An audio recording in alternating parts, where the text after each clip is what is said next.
Jury acquits Gifford man who claimed self-defense after girlfriend killed by sheriff SWAT team in 2017 raid. So, a gentleman by the name of Andrew Coffey the Fourth, Andrew AJ Coffey the Fourth, age 27. So a jury found him not guilty of all sorts of stuff, but they found him guilty of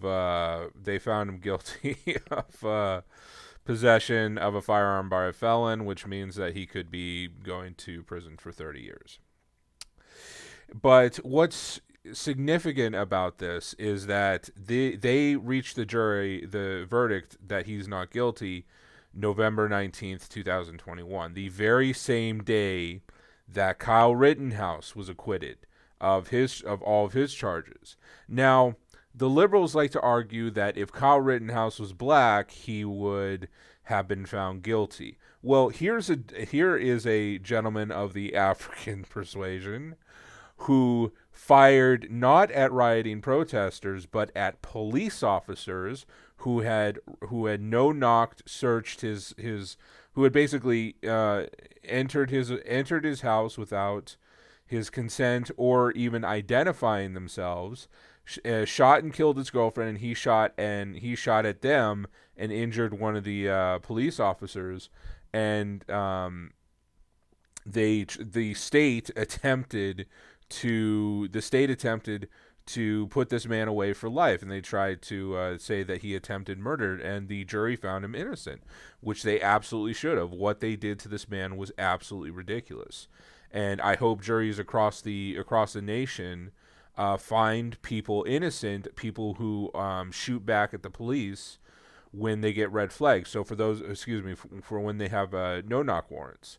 For those of you who don't know what a no-knock warrant is, it's when the police break down your door without announcing themselves first, right? If the police, break down your door after 4 or 5 minutes of them announcing that they're there with a warrant and yada yada yada, that's all fine and well because they announce themselves, right? But in a no-knock raid, they don't announce themselves, and I personally believe that I believe no-knock raids are not good. I believe they violate the Constitution. I believe that they are bullshit, and I believe that any police officer that enters somebody's house without first announcing themselves, and they get a bullet to the noodle or bullet to the chest, I think the person who shot them is 100% innocent, because police should be identifying themselves before they enter somebody's house. So this man 100% is innocent. And as far as I'm concerned, he shouldn't even be pinched with the fucking possession of a firearm by a felon. It's fucking ridiculous to me. But yeah.